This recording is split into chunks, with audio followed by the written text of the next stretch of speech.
Bruxelas, 28 de dezembro de 1846. Meu caro Sr. Anenkov, já teria recebido há muito a minha resposta sua de 1 de novembro, se o meu livreiro não tivesse demorado até a semana passada a enviar-me o livro do Sr. Proudhon, Philosophie de la Misère. Percorre-o em 2 dias, para poder comunicar imediatamente a minha opinião. Como li o livro muito rapidamente, não posso entrar em pormenores, apenas posso falar-lhe da impressão geral que produziu em mim. Se quiser, poderei entrar em pormenores numa segunda carta. Confesso-lhe francamente que acho o livro em geral mau e muito mau. Na sua carta, mesmo brinca com o naco de filosofia alemã que o Sr. Proudhon alardeia nessa obra informe e presunçosa, mas supõe que o desenvolvimento econômico não foi infectado pelo veneno filosófico. Também eu estou muito longe de imputar os erros da explanação econômica à filosofia do Sr. Proudhon.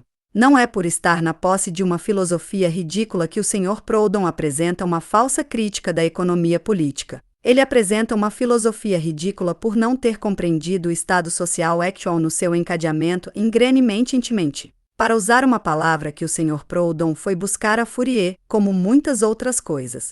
Porque fala o Sr. Proudhon de Deus, da razão universal, da razão impessoal da humanidade que nunca se engana, que desde sempre foi igual a si própria, da qual basta apenas ter-se a justa consciência para se estar com a verdade.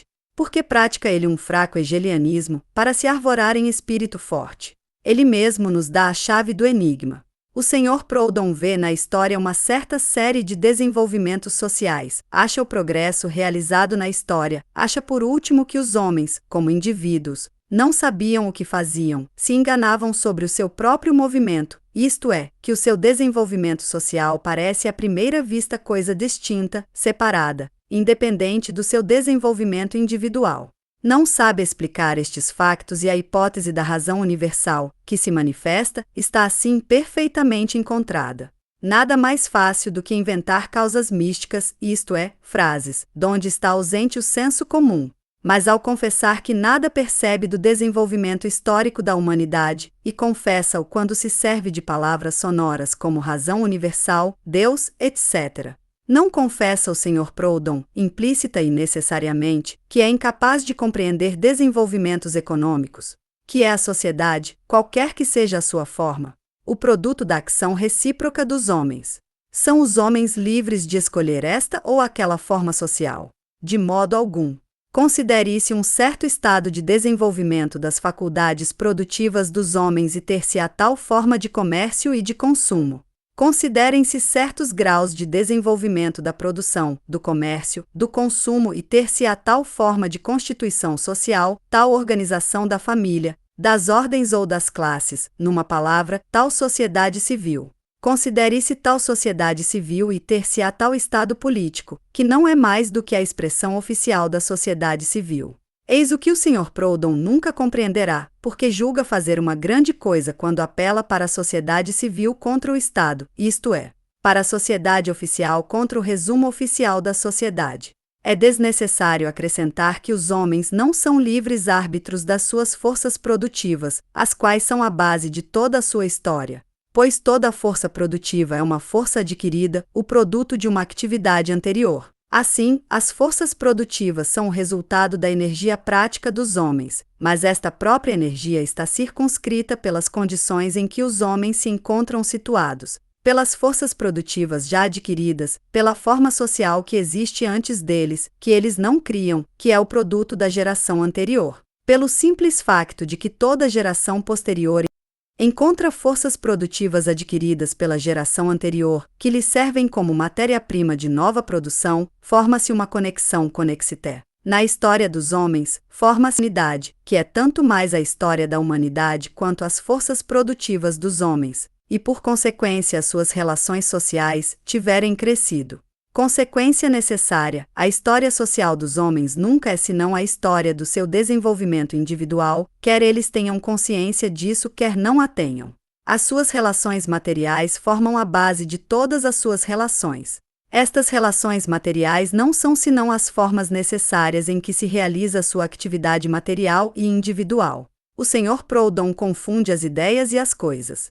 Os homens nunca renunciam ao que ganharam, mas isso não quer dizer que nunca renunciem à forma social em que adquirem certas forças produtivas. Muito pelo contrário.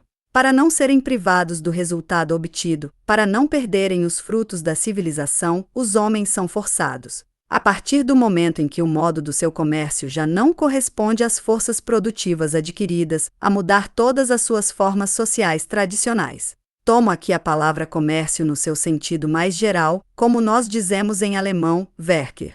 Por exemplo, o privilégio, a instituição das jurandas e das corporações, o regime de regulamentação na Idade Média, eram as únicas relações sociais que correspondiam às forças produtivas adquiridas e ao estado social pré-existente, do qual essas instituições tinham saído.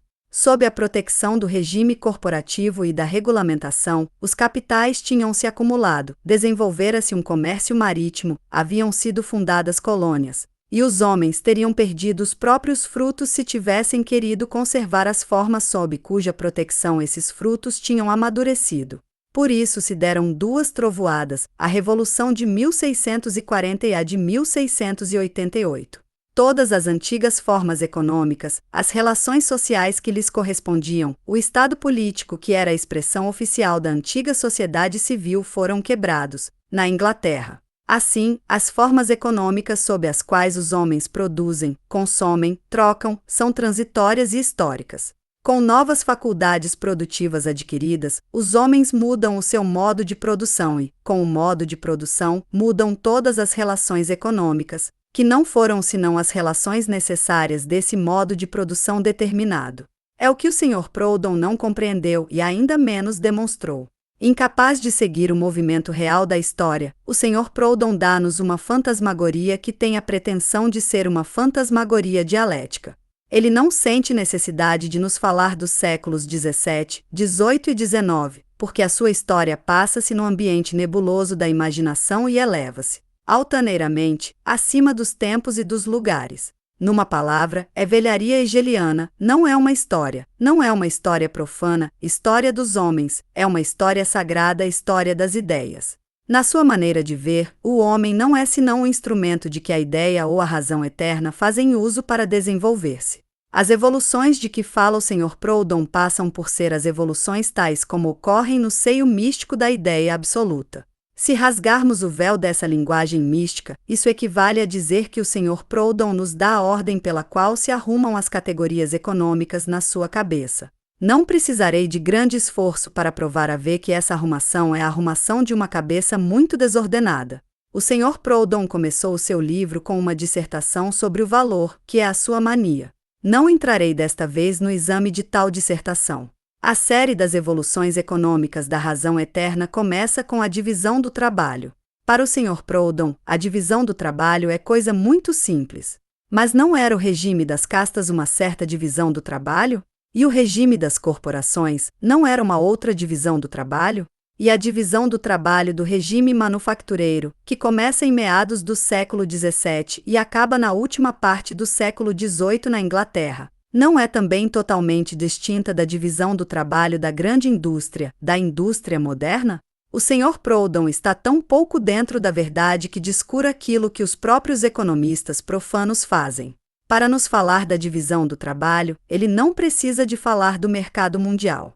Ora bem, a divisão do trabalho, nos séculos XIV e XV, quando não havia ainda colônias, quando a América não existia ainda para a Europa, quando a Ásia Oriental só existia por intermédio de Constantinopla, não havia ela de se distinguir de alto a baixo da divisão do trabalho do século XVII, que tinha colônias já desenvolvidas.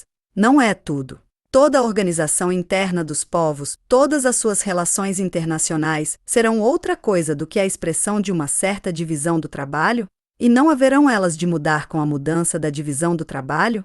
O Sr. Proudhon compreendeu em tão pequena medida a divisão do trabalho que nem sequer nos fala da separação da cidade e do campo, que, na Alemanha, por exemplo, se efetuou do século IX ao século XII. Assim, para o Sr. Proudhon essa separação deve ser lei eterna, pois não conhece nem a sua origem nem o seu desenvolvimento. Ele vai nos falar em todo o seu livro como se esta criação de um certo modo de produção durasse até ao fim dos tempos. Tudo o que diz o Sr. Proudhon da divisão do trabalho é apenas um resumo e, além disso, um resumo muito superficial e muito incompleto do que haviam dito antes dele Adam Smith e 1000 outros. A segunda evolução são as máquinas. A conexão entre a divisão do trabalho e as máquinas é toda ela mística no Sr. Proudhon. Cada um dos modos da divisão do trabalho tinha instrumentos de produção específicos. Por exemplo, de meados do século XVII até meados do século XVIII, os homens não faziam tudo manualmente. Possuíam instrumentos e instrumentos muito complicados, como os teares, os navios, as alavancas, etc., etc. Assim, nada mais ridículo do que fazer derivar as máquinas como consequência da divisão do trabalho em geral. Dir-lhe-ei ainda de passagem que o Sr. Proudhon, como não compreendeu a origem histórica das máquinas, menos ainda compreendeu o seu desenvolvimento. Até ao ano de 1825, época da primeira crise universal, pode dizer-se que as necessidades do consumo em geral avançavam mais depressa do que a produção, e que o desenvolvimento das máquinas era a forçosa consequência das necessidades do mercado. Desde 1825, a invenção e a aplicação das máquinas não é senão o resultado da guerra entre os patrões maitres e os operários. E ainda assim isto só é verdade para a Inglaterra. Quanto às nações europeias, foram forçadas a aplicar as máquinas pela concorrência que os ingleses lhes faziam, tanto no seu próprio mercado como no mercado mundial. Por fim, quanto à América do Norte, a introdução das máquinas foi trazida quer pela concorrência com os outros povos, quer pela escassez dos braços, isto é, pela desproporção entre a população e as necessidades industriais da América do Norte. Destes factos pode-se concluir que sagacidade o Sr. Proudhon não desenvolve, ao conjurar o fantasma da concorrência como terceira evolução, como antítese das máquinas. Por fim, em geral, é um verdadeiro absurdo fazer das máquinas uma categoria econômica, ao lado da divisão do trabalho, da concorrência, do crédito, etc. A máquina é tão pouco uma categoria econômica como o boi que puxa a charrua. A aplicação actual das máquinas é uma das relações do nosso regime econômico actual, mas o modo de explorar as máquinas é inteiramente distinto das próprias máquinas. A pólvora permanece a mesma, quer nos sirvamos dela para ferir um homem ou para tratar as chagas do ferido. O Sr. Proudhon ultrapassa-se a si mesmo quando faz crescer no interior da sua cabeça a concorrência, o monopólio, o imposto ou a polícia, a balança comercial, o crédito, a propriedade, pela ordem que eu cito. Quase todas as instituições de crédito estavam desenvolvidas em Inglaterra no começo do século XVIII, antes da invenção das máquinas. O crédito público era apenas uma nova maneira de elevar o imposto e de satisfazer as novas necessidades criadas pela chegada da classe burguesa ao governo. Finalmente, a propriedade forma a última categoria no sistema do Sr. Proudhon. No mundo real, pelo contrário, a divisão do trabalho e todas as outras categorias do Sr. Proudhon são relações sociais, cujo conjunto forma o que atualmente se chama a propriedade. Fora destas relações, a propriedade burguesa não é mais do que uma ilusão metafísica ou jurídica. A propriedade de uma outra época, a propriedade feudal, desenvolve-se numa série de relações sociais inteiramente diferentes. O Sr. Proudhon, ao estabelecer a propriedade como uma relação independente, comete mais do que um erro de método. Prova claramente que não apreendeu o elo que liga todas as formas da produção burguesa, que não compreendeu o caráter histórico e transitório das formas da produção numa época determinada. O Sr. Proudhon, que não vê nas nossas instituições sociais produtos históricos, que não compreende nem a sua origem nem o seu desenvolvimento, só pode fazer-lhes uma crítica dogmática. Por isso o Sr. Proudhon é forçado a recorrer a uma ficção para explicar o desenvolvimento. Imagina que a divisão do trabalho, o crédito, as máquinas, etc., que tudo foi inventado ao serviço da sua ideia fixa, a ideia da igualdade. A sua explicação é de uma ingenuidade sublime. Inventaram-se essas coisas para a igualdade, mas infelizmente elas viraram-se contra a igualdade. E esse todo o seu raciocínio. Ou seja, faz uma suposição gratuita, e como o desenvolvimento real e a sua ficção se contradizem a cada passo, ele conclui daí que há contradição. Dissimula-nos que apenas há contradição entre as suas ideias fixas e o movimento real. Assim o Sr. Proudhon, principalmente por falta de conhecimentos históricos, não viu que os homens, ao desenvolverem as suas faculdades produtivas, isto é, ao viverem, desenvolvem certas relações entre eles, e que o modo dessas relações muda necessariamente com a modificação e o crescimento dessas faculdades produtivas. Ele não viu que as categorias econômicas são apenas abstracções dessas relações reais, que só são verdades na medida em que subsistam essas relações. Assim, ele cai no erro dos economistas burgueses que veem nessas categorias econômicas leis eternas e não leis históricas, as quais só são leis para um certo desenvolvimento histórico, para um desenvolvimento determinado das forças produtivas. Assim, em vez de considerar as categorias político-econômicas como abstracções feitas a partir das relações sociais reais, transitórias, históricas, o Sr. Proudhon, por uma inversão mística, não vê nas relações reais senão corporizações incorporations dessas abstracções. Estas mesmas abstracções são fórmulas que dormitaram no seio de Deus Pai desde o começo do mundo. Mas, aqui, o bom do Sr. Proudhon cai em grandes convulsões intelectuais. Se todas estas categorias são emanações do coração de Deus, se são a vida oculta e eterna dos homens, como é que então, em primeiro lugar, há desenvolvimento e, em segundo lugar, como é que o Sr. Proudhon não é conservador? Explica-nos estas contradições evidentes por todo um sistema do antagonismo. Para esclarecer esse sistema de antagonismo, tomemos um exemplo. O monopólio é bom porque é uma categoria econômica. Mas o que não é bom é a realidade do monopólio e a realidade da concorrência. O que é ainda pior é que o monopólio e a concorrência se devoram mutuamente. Que se deve fazer neste caso? Como estes dois pensamentos eternos de Deus se contradizem, parece-lhe evidente que há no seio de Deus igualmente uma síntese entre esses dois pensamentos, na qual os males do monopólio são equilibrados pela concorrência e vice-versa. A luta entre as duas ideias terá por efeito deixar-lhes aparecer só o lado bom. Há que arrancar a Deus esse pensamento secreto e depois aplicá-lo, e tudo correrá pelo melhor. Há que revelar a fórmula sintética escondida na noite da razão impessoal da humanidade. O Sr. Proudhon não hesita um só momento em fazer-se o revelador. Mas lancemos por um momento o olhar sobre a vida real. Na vida econômica actual, não apenas encontramos a concorrência e o monopólio, mas também a sua síntese, que não é uma fórmula, mas um movimento.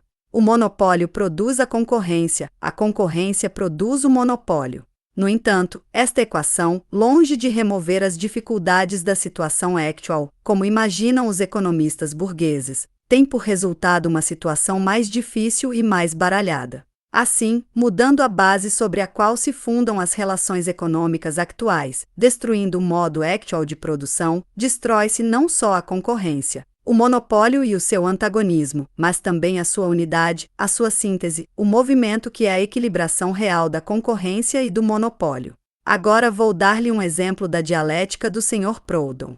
A liberdade e a escravatura formam um antagonismo.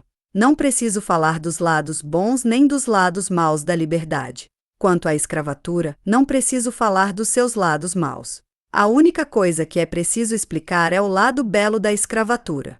Não se trata da escravatura indireta, da escravatura do proletário, trata-se da escravatura direta, da escravatura dos negros no Surinam, no Brasil, nas regiões meridionais da América do Norte.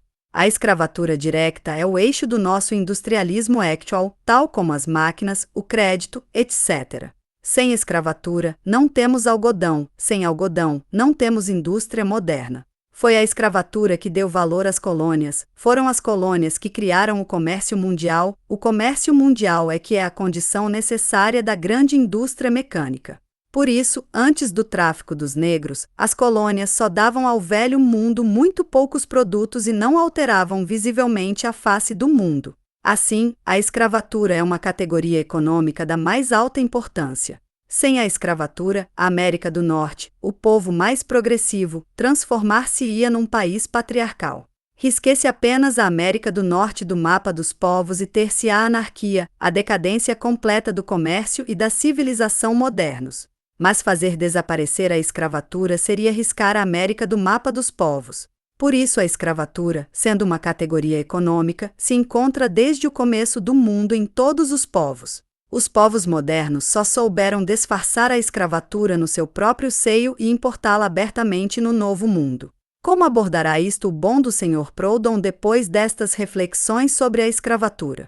Procurará a síntese da liberdade e da escravatura, o verdadeiro meio-termo, por outras palavras, o equilíbrio da escravatura e da liberdade.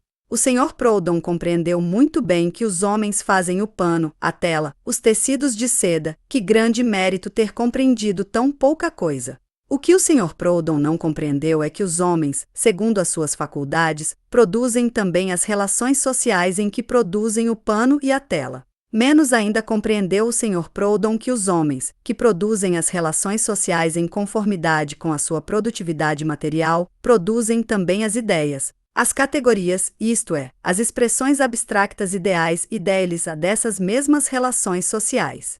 Assim, as categorias são tão pouco eternas quanto as relações que exprimem. São produtos históricos e transitórios. Para o Sr. Proudhon, muito pelo contrário, a causa primitiva são as abstracções, as categorias. Segundo ele, são elas e não os homens que produzem a história. A abstracção, a categoria tomada como tal, isto é, separada dos homens e da sua ação material, é naturalmente imortal, inalterável, impassível. É apenas um ser da razão pura, o que só quer dizer que a abstração tomada como tal é abstracta. Tautologia admirável. Por isso as relações econômicas, vistas sob a forma das categorias, são para o Sr. Proudhon fórmulas eternas, que não têm origem nem progresso. Falemos de outra maneira, o Sr. Proudhon não afirma diretamente que a vida burguesa é para ele uma verdade eterna, dilo indiretamente, divinizando as categorias que exprimem as relações burguesas sob a forma do pensamento. Ele toma os produtos da sociedade burguesa por seres espontâneos dotados de uma vida própria, eternos, desde que se lhe apresentem sob a forma de categorias, de pensamento. Assim, não se eleva acima do horizonte burguês. Porque opera sobre os pensamentos burgueses supondo-os eternamente verdadeiros, ele procura a síntese desses pensamentos, o seu equilíbrio. E não vê que o modo actual de se equilibrarem é o único modo possível. Realmente, ele faz o que fazem todos os bons burgueses. Todos eles nos dizem que a concorrência, o monopólio, etc., em princípio, isto é, tomados como pensamentos abstractos, são os únicos fundamentos da vida, mas que deixam muito a desejar na prática. Todos eles querem a concorrência sem as consequências funestas da concorrência. Todos eles querem o impossível, isto é, as condições da vida burguesa sem as consequências necessárias dessas condições. Todos eles são incapazes de compreender que a forma burguesa da produção é uma forma histórica e transitória, exatamente como era a forma feudal. Este erro vem de que, para eles, o homem burguês é a única base possível de toda a sociedade, de que não imaginam um estado de sociedade em que o homem tivesse deixado de ser burguês. O Sr. Proudhon é, pois, necessariamente doutrinário. O movimento histórico que revolve o mundo actual resolve-se, para ele, no problema de descobrir o justo equilíbrio, a síntese de dois pensamentos burgueses. Assim, a força de subtileza, o esperto do rapaz descobre o pensamento oculto de Deus, a unidade dos dois pensamentos isolados que são só dois pensamentos isolados. Porque o Sr. Proudhon os isolou da vida prática, da produção actual, que é a combinação das realidades que eles exprimem. No lugar do grande movimento histórico, que nasce do conflito entre as forças produtivas dos homens, já adquiridas, e as suas relações sociais que já não correspondem a essas forças produtivas, no lugar das guerras terríveis que se preparam entre as diferentes classes de uma nação, entre as diferentes nações, no lugar da ação prática e violenta das massas, única que poderá resolver essas colisões, no lugar desse movimento, vasto, prolongado e complicado, o Sr. Proudhon põe um movimento diarreico e lê movimente cacadalfim da sua cabeça. Assim, são os sábios, os homens capazes de apanhar a Deus o seu pensamento íntimo, que fazem a história. O povo miúdo não tem mais do que aplicar as revelações destes. Compreende e vê agora porque é o Sr. Proudhon inimigo declarado de todo o movimento político. A solução dos problemas atuais não consiste, para ele, na ação pública, mas nas rotações dialéticas da sua cabeça. Como para ele as categorias são as forças motrizes, não há que mudar a vida prática para mudar as categorias. Muito pelo contrário, há que mudar as categorias e a mudança da sociedade real será consequência disso. No seu desejo de conciliar as contradições, o Sr. Proudhon não se interroga sobre se a própria base dessas contradições não deve ser derrubada. Em tudo se assemelha ao doutrinário político que quer o rei, a Câmara dos Deputados e a Câmara dos Pares, como partes integrantes da vida social, como categorias eternas. Procura somente uma nova fórmula para equilibrar estes poderes, cujo equilíbrio consiste precisamente no movimento actual, em que um dos poderes ora é o vencedor, ora o escravo do outro. E assim que no século XVIII uma multidão de cabeças medíocres estava ocupada em encontrar a verdadeira fórmula para equilibrar as ordens sociais, a nobreza, o rei, os parlamentos, etc., e no dia seguinte já não havia rei, nem parlamento, nem nobreza. O justo equilíbrio entre esse antagonismo era o derrube de todas as relações sociais, que serviam de base a essas existências feudais e ao antagonismo dessas existências feudais.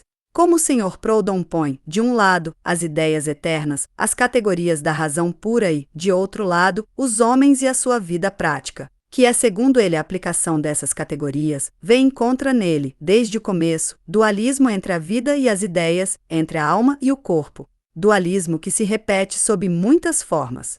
Vê agora que esse antagonismo é apenas a incapacidade do Sr. Proudhon em compreender a origem e a história profana das categorias que ele diviniza. A minha carta já vai longa demais para falar ainda do processo ridículo que o Sr. Proudhon move ao comunismo.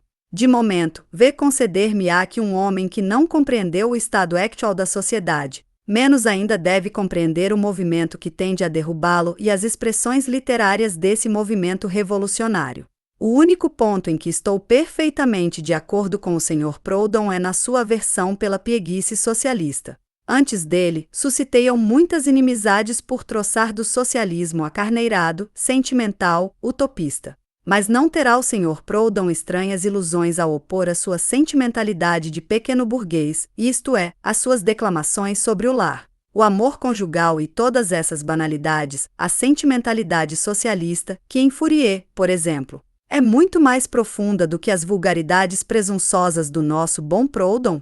Ele próprio sente tão bem a nulidade das suas razões, a sua incapacidade completa para falar dessas coisas, que se lança, corpo e alma, nos furores, nas exclamações. Nas irae hominis probi, que espumeja, pragueja, denuncia, grita contra a infâmia e contra a peste, bate no peito e glorifica-se, perante Deus e os homens, de estar puro das infâmias socialistas. Não é como crítico que ele zomba das sentimentalidades socialistas ou do que toma por sentimentalidades. É como santo, como papa, que excomunga os pobres pecadores e canta as glórias da pequena burguesia e das míseras ilusões amorosas, patriarcais, do lar doméstico. E nada disto é acidental. O Sr. Proudhon é, da cabeça aos pés, filósofo, economista da pequena burguesia.